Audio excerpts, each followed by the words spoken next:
والصلاة والسلام على أشرف الأنبياء والمرسلين وعلى آله وصحبه أجمعين. لقد قال الله تعالى في كتابه العزيز بعد أن أعوذ بالله من الشيطان الرجيم ومن يبتغي غير الإسلام دينا فلن يقبل منه وهو في الآخرة من الخاسرين. صدق الله العظيم. Allah Subhanahu wa Ta'ala berfirman di dalam surah Ali Imran ayat 85. Maksud firman Allah Subhanahu wa Ta'ala, dan barang sesiapa yang mencari agama ataupun cara hidup selain daripada Islam, nescaya tidak akan diterima sama sekali di sisi Allah, dan pada hari akhirat dia termasuk di kalangan orang-orang yang rugi. Yang dihormati lagi dikasihi, yang berbahagia Fadil Tuan Pengerusi Surau, hormati tuan-tuan imam, tuan-tuan dan puan-puan muslimin dan muslimat. Mudah-mudahan kita sama-sama diberkati dan dirahmati Allah. Pertama dan selamanya, marilah sama-sama kita merafakkan rasa syukur kepada Allah Subhanahu wa Ta'ala, kerana alhamdulillah di atas taufik dan hidayah daripada Allah dapat sama-sama kita menjalani kehidupan kita di atas muka bumi Allah Subhanahu wa Ta'ala ini, dengan kita berusaha untuk meningkatkan keimanan dan ketakwaan kita kepada Allah. Dan kita bersyukur kepada Allah Subhanahu wa Ta'ala kerana alhamdulillah sehingga ke saat ini Allah Subhanahu wa Ta'ala masih lagi memberikan hidayahnya kepada kita. Dan kita berdoa mudah-mudahan hidayah Allah Subhanahu wa Ta'ala itu akan berkekalan kepada kita insya-Allah. Tuan-tuan dan puan-puan muslimin dan muslimat, alhamdulillah, pertamanya saya nak mohon maaf di atas kelewatan. Tak pernah sampai di Pelabuhan Kelang, terutamanya di taman ini. Jadi dia macam itulah, adat kata orang musafir ni ada kadang-kadang tersalah jalan. Dan ia juga memberikan satu yang baik pada saya pada malam ini, kerana dapat sampai bertemu dengan tuan-tuan dan puan-puan sekalian. Yang keduanya, alhamdulillah, saya juga bersyukur pada Allah Ta'ala kerana pertama-tama kalinya saya semenjak pulang daripada belajar tahun 2002 sehinggalah sampai hari ini 2014, hampir tiap-tiap malam kuliah. Inilah pertama kali kuliah saya berada dalam kandang orang yang besar. Bukan saya sebut, saya sebut, orang kata ni kandang orang yang besar. Walau bagaimanapun, insya-Allah kita sama-sama ambil peluang dengan masa yang ada untuk kita memberikan peringatan. Kerana Allah Ta'ala sebut dalam Quran, "Fadzakir fa inna dzikra tanfa'ul mu'minin." Berilah peringatan, Allah Ta'ala sebut. Bila sebut peringatan, benda yang telah kita tahu, tetapi dia nak peringat, dia nak memperingati semula. Benda yang barangkali saya sebut, barangkali ustaz-ustaz lain sebut, kita dah biasa dengar, tapi sifat orang yang beriman itu, dia kena diperingatkan. Itu Allah Ta'ala sebut. Justru saya nak mengajak dan mengambil perhatian tuan-tuan untuk sama-sama kita merenungi firman Allah yang saya baca di mukadimah sebentar tadi. Iaitulah dalam surah Ali Imran ayat 85. Allah Subhanahu wa Ta'ala berfirman, "A'udzu billahi minasyaitonir rajim. Wa man yabtaghi ghairal islami dina falan yuqbala minhu wa huwa fil akhirati minal khasirin." Allah Ta'ala berfirman, barang sesiapa yang mencari agama ataupun cara hidup selain daripada Islam, nescaya tidak akan diterima sama sekali di sisi Allah, dan pada hari akhirat dia termasuk di kalangan orang-orang Yahudi. Dalam ayat ini, tuan-tuan sekalian, secara zahirnya kita faham ada dua perkara Allah Ta'ala sebut. Pertamanya, Allah Ta'ala sebut orang yang mencari agama ataupun cara hidup selain daripada Islam. Orang yang mencari agama ataupun cara hidup selain daripada Islam. Maknanya di sana, tuan-tuan sekalian, pertamanya Allah Ta'ala nak gambarkan pada kita umat manusia di akhir zaman ini akan ada manusia yang akan mengambil cara hidup selain daripada Islam, walaupun pada hakikatnya mereka mengaku Islam. Mereka ni disebutkan oleh Allah Ta'ala mereka mencari selain daripada Islam sebagai cara hidup. Maknanya yang pertama, dia memang dah confirm kafir, dia cari cara hidup selain daripada Islam. Yang kedua, orang Islam yang tak mau cara hidup dengan cara hidup Islam. Ada tak? Kenapa tak ada? Sehingga Nabi SAW pernah sebut dalam sepotong hadis, ya'ti 'alan nasi zamanun la yabqa minal islamu illa ismuh. Nabi kata, kamu tunggulah akan sampai masa suatu hari kepada kamu tidak kekal umat Islam pada mereka itu melainkan illa ismuh, pada nama. Mujuk nama kita ni ada beza dengan orang kafir. Nama kita Abdullah, nama kita Ahmad, nama kita Kasim. Nama tu ada beza dengan orang bukan Islam. Sebab tu Nabi boleh sebut, parahnya Nabi kata kat kita, umat akhir zaman nanti tak ada apa-apa pun Islam pada mereka melainkan pada nama. Dan itu hakikat yang berlaku, tak payah kita pelik.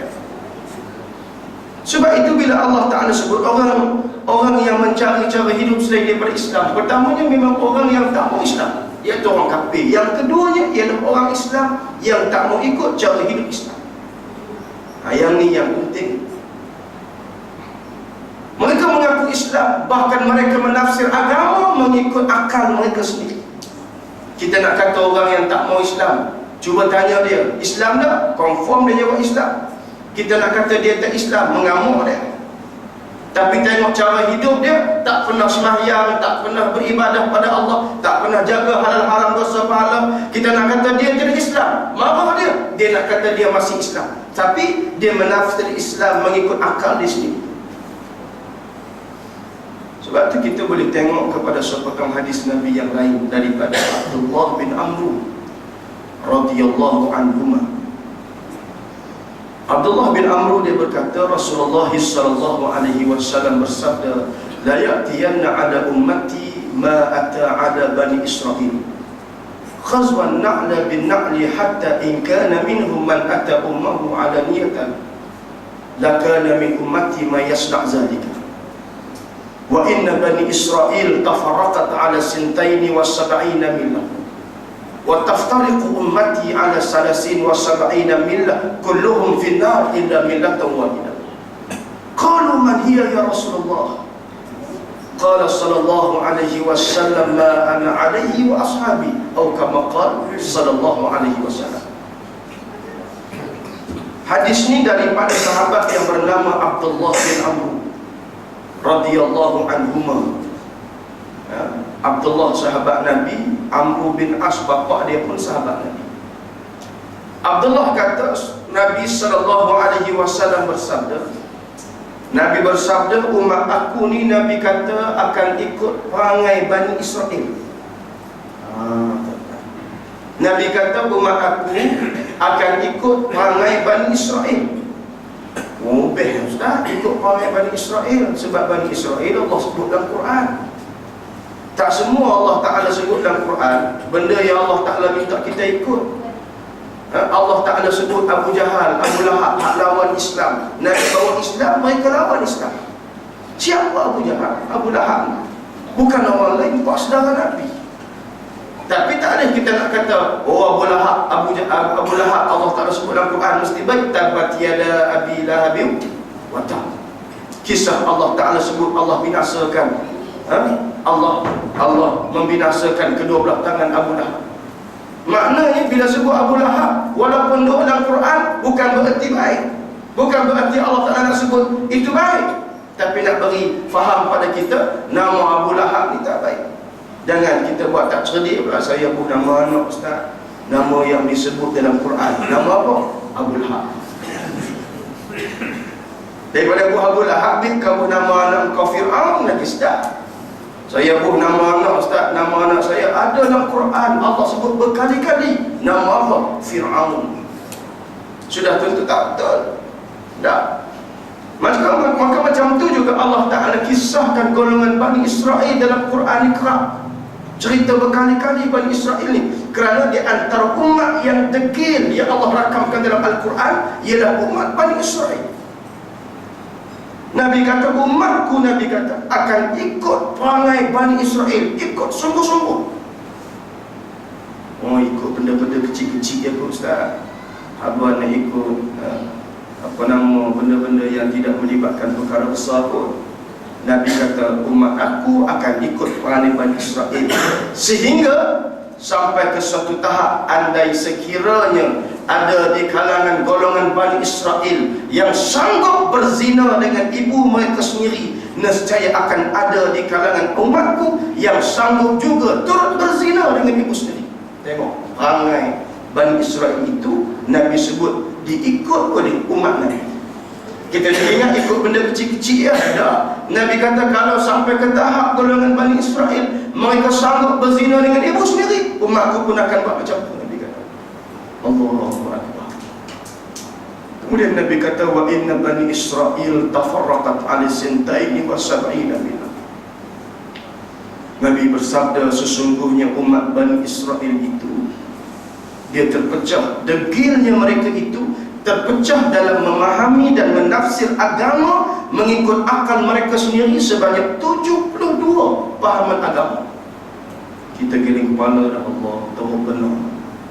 Puak-puak Bani Israel, degilnya mereka, berkali-kali Allah Ta'ala utus Nabi pada golongan Bani Israel. Dalam Nabi ramai pada Bani Israel, masih lagi mereka menafsir dan memahami agama sebanyak 72 pahaman agama. Kita kata dahsyat Bani Israel. Tapi Nabi kata, wa taftariqu ummati ala salasin wa sab'ina milah. Akan tetapi Nabi kata umat aku terpecah dalam menafsir agama mengikut akal mereka sendiri, terpecah sebanyak 73 pahaman agama. Bani Israel yang degil tadi 72, kita ni Nabi sebut 73.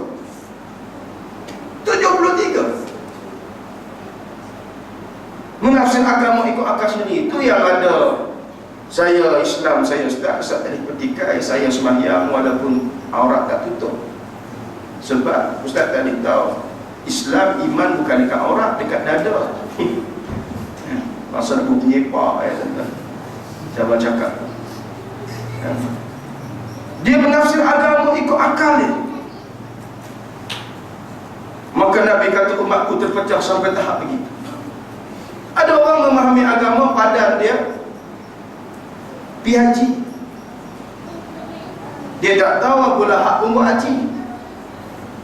Oi, maaf tuan-tuan, saya mengajak sebuah masjid, orang muda tak ramai orang tua. Saya kata ni peluang. Saya kata kalau kita pergi haji tapi balik masih lawan Islam, haji kita macam haji Abu Lahab. Lepas mayang tarik tangan. Oh, Ustaz kata gitu, saya dah 14 kali pergi haji. 14 kali pergi haji. Saya kata apa yang buat haji nak marah kat saya? Saya cakap betul-betul. Pak Haji boleh buka dalam kitab Fiqhus Sirah karangan Dr. Syed Ramadan Al-Buti. Dr. Syed Ramadan Al-Buti sebut sebelum datang lahirnya Nabi, antara sakibaki amalan jahiliyah, antara sakibaki agama Hanif yang menjadi amalan jahiliyah, masyarakat jahiliah, antaranya ialah ibadah haji. Buat haji macam biasa, tapi tak ikut syariat Islam lah. Haji ikut pada mereka, tapi bersandarkan pada haji yang pernah dibuat oleh generasi dulu, umat-umat dulu yang betul, tapi mereka selewengkan. Antara penyelewengan yang mereka buat dalam ibadah haji, waktu nak tawaf tu kena bogel. Entah macam mana kita nak pergi tawaf juga, bogel lah kalau kita ikut amalan jahiliah. Ni nak hadis. Maka Abu Jahal yang menjadi orang kuat di Mekah, Abu Lahab yang menjadi orang kuat di Mekah, mereka berkali-kali, pagi 14 kali ya, tapi mereka hangit lawan Islam, menolak Islam yang dibawa. Mereka merancang untuk bukan setakat menangkap Nabi, mengusir Nabi daripada Mekah, bahkan mereka merancang untuk membunuh Nabi sebab Nabi bawa Islam. Itu ia alasannya. Lalu oleh sebab itu saya kata, tak boleh ukur Islam kita tu pada haji.